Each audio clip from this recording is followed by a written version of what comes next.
Selamat pagi dokter dan teman-teman. Saya Afifa. Di sini saya akan membahas tentang BPH atau Benign Prostate Hyperplasia. BPH sendiri merupakan kompetensi dari 3A. Benign Prostate Hyperplasia atau BPH adalah kondisi dari pembesaran kelenjar prostat yang bersifat tidak ganas. Untuk pembesaran ini terjadi karena adanya peningkatan dari jumlah sel pada jaringan prostat atau yang kita sebut sebagai hiperplasia. Nah, seiring dengan berjalannya waktu, pembesaran prostat ini bisa menekan uretra sehingga mengganggu dari aliran urin. Akibatnya, pasien biasanya mengalami gejala saluran kemih bagian atas atau LUTS, seperti sering kencing, terutama pada malam hari, atau aliran urin yang melemah. Kondisi ini sangat umum terjadi pada usia lanjut dan menjadi salah satu penyebab tersering gangguan berkemih pada kelompok usia tersebut. Untuk etiologi dari BPH sendiri terjadi karena ketidakseimbangan antara proliferasi dan apoptosis sel prostat. Di satu sisi, proliferasi sel meningkat, sementara di sisi yang lain, apoptosis atau keadaan kematian sel menurun. Akibatnya, ketidakseimbangan ini, sel-sel prostat akan terus bertambah tanpa adanya proses eliminasi yang adekuat. Hal ini menyebabkan akumulasi sel pada jaringan prostat, khususnya pada bagian periuretral. Nah, secara histologis, kondisi ini ditandai dengan peningkatan jumlah sel epitel dan stroma yang akhirnya menyebabkan pembesaran prostat dan dapat menekan dari uretra. Pada BPH sendiri, androgen memiliki peran penting terutama hormon dehidrotestosteron atau DHT. DHT ini merupakan faktor utama yang berangsang dari pertumbuhan prostat. Hormon ini berasal dari testosteron yang dikonversi menjadi DHT oleh enzim 5-alfa reduktase tipe 2 di dalam sel stroma prostat. Di dalam prostat, sekitar 90% androgen berupa DHT, sehingga efeknya sangat dominan. DHT kemudian bekerja dengan berikatan pada reseptor androgen dan menyebabkan peningkatan proliferasi sel serta penurunan dari apoptosis. Akibatnya terjadi akumulasi sel prostat yang berkontribusi pada pembesaran kelenjar prostat. Fakta klinis terkait BPH adalah kondisi ini tidak terjadi pada pria yang mengalami kastrasi sebelum pubertas maupun pada individu dengan gangguan androgen. Hal ini menunjukkan bahwa hormon androgen memang berperan penting dalam perkembangan prostat.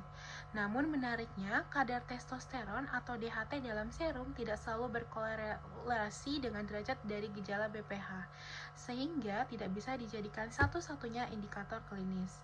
Selain faktor hormonal, BPH juga bersifat multifaktorial, artinya dipengaruhi oleh beberapa faktor.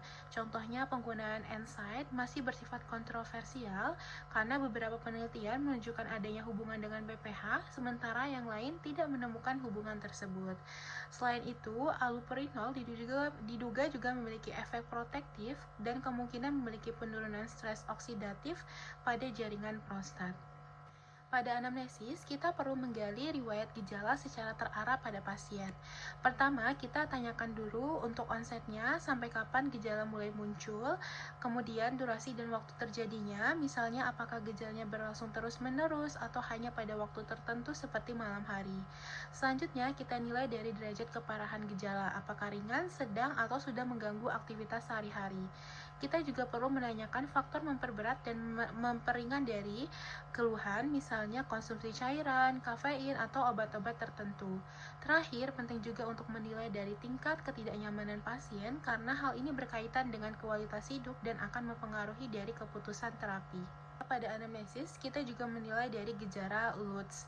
Nah, gejala ini dibagi menjadi gejala penyimpangan, yaitu berupa frekuensi meningkat, nokturia, dan urgensi.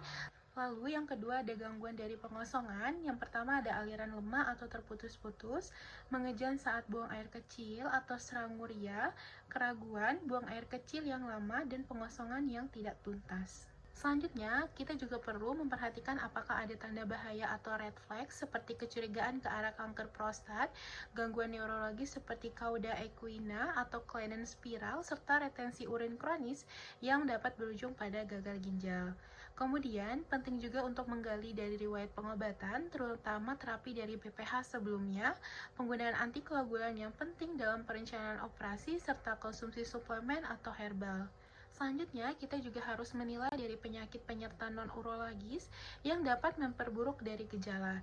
Contohnya, penggunaan diuretik pada pasien gagal jantung atau hipertensi bisa meningkatkan frekuensi dan nukturia. Dan gangguan neurologi seperti Parkinson, stroke, multiple sclerosis, atau cauda equina bisa mempengaruhi dari fungsi berkemih. Pada DM, dapat juga terjadi poliuria dan gangguan pengosongan kandung kemih akibat dari neuropati. Sedangkan pada diabetes insipidus, pasien bisa mengalami poliuria dan peningkatan dari frekuensi berkemih. Menilai dari derajat gejala, digunakan kuesioner IPSS atau AUA yang berisi 7 pertanyaan terkait dari LUTS dalam 1 bulan terakhir, ditambah 1 pertanyaan mengenai kualitas hidup. Nah, berikut merupakan pertanyaan yang akan ditanyakan kepada pasien. Kemudian akan dinilai respon yang dinilai berdasarkan kalau 0 dia tidak sama sekali, kalau 1 di bawah 1 kali dalam 5 atau sesekali, 2 kurang dari setengah waktu, 3 sekitar setengah waktu, 4 lebih dari setengah waktu, dan 5 hampir selalu atau sepanjang waktu. Dan skor gejala IPSS atau AUA ini akan dikelompokkan menjadi 3, ringan apabila skornya 0 hingga 9, sedang skornya 10 sampai 19, dan berat skor 20 sampai 35. Untuk skor gejala lebih dari sama dengan 10 menunjukkan bahwa pengobatan BPH harus dimulai dan ditingkatkan atau dimodifikasi untuk memberikan bantuan tambahan. Selanjutnya untuk pemeriksaan fisik.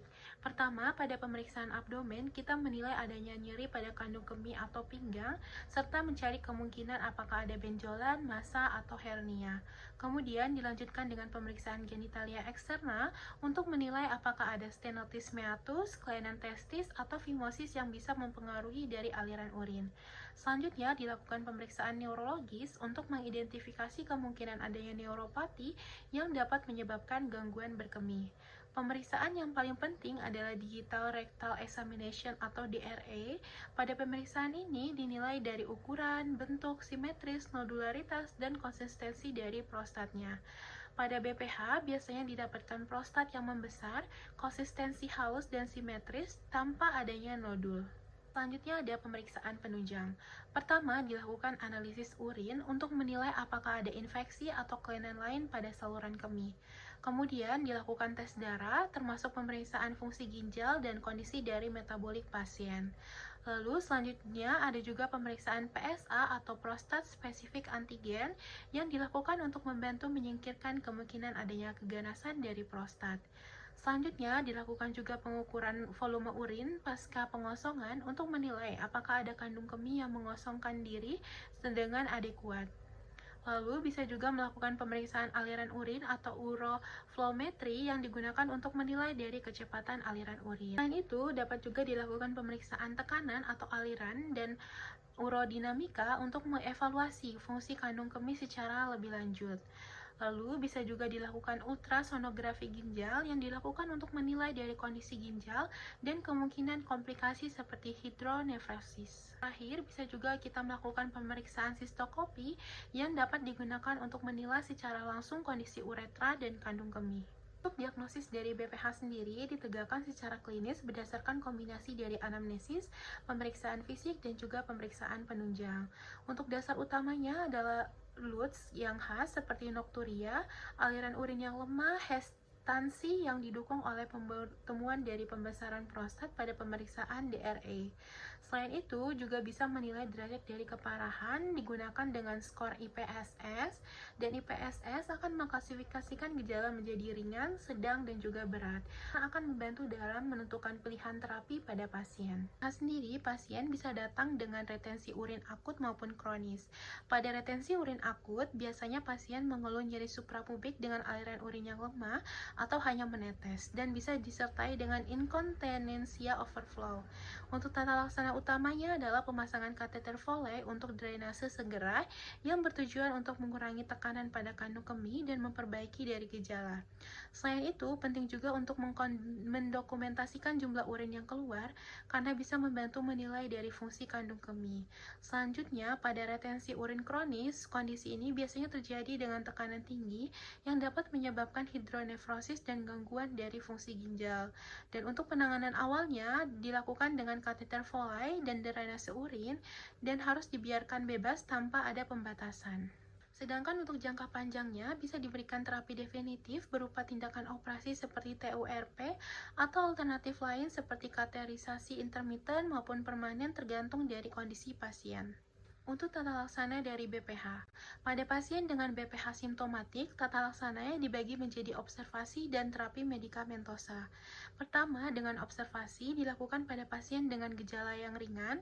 Pendekatannya berupa modifikasi dari gaya hidup seperti mengurangi konsumsi kafein, mengurangi asupan cairan di malam hari, dan menurunkan dari berat badan, serta melakukan latihan otot dasar panggul atau latihan Kegel. Selanjutnya ada terapi medikamentosa. Untuk golongan pertama yaitu alpha blocker seperti tamsulisin dan alfuzosin yang bekerja dengan merelaksasi dari otot polos prostat sehingga memperbaiki dari aliran urin. Efeknya relatif cepat, biasanya pada waktu sekitar 72 jam. Golongan berikutnya adalah PDE5 inhibitor yaitu tadalafil yang memiliki efektivitas serupa dengan tamsulosin dan terutama bermanfaat pada pasien yang juga mengalami disfungsi dari ereksi. Kemudian ada 5 alfa reduktase inhibitor seperti finasterid dan dutasterid bekerja dengan menurunkan kadar DHT sehingga bisa mengecilkan dari ukuran prostat. Namun efeknya lebih lambat dan biasanya membutuhkan waktu sekitar 6 bulan.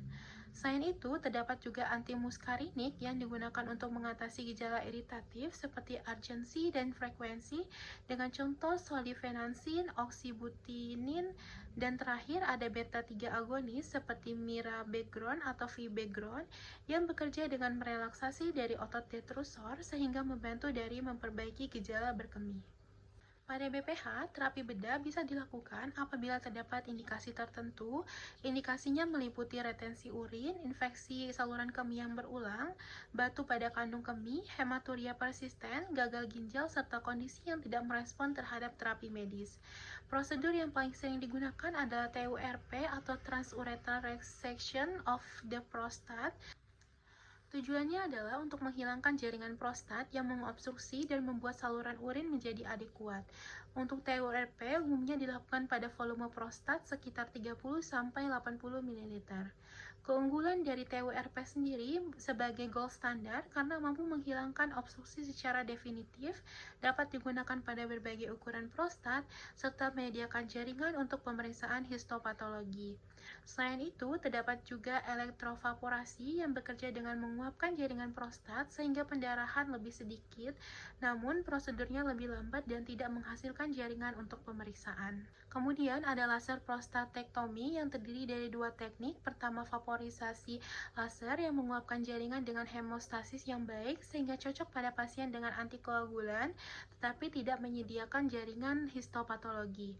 Dan kedua, ada enuklesi laser seperti HOLEP dan TULEP yang mengangkat jaringan dari kapsul prostat, terutama pada prostat yang lebih besar, lebih dari 75 hingga 100 gram, yang kelebihan pendarahan lebih sedikit dan lama rawat lebih singkat serta hasil yang setara dengan TURP. Terdapat juga berbagai terapi minimal invasif, diantaranya ada aquablation yang menggunakan water jet tekanan tinggi berbasis robotik tanpa panas dan dipandu USG secara real time.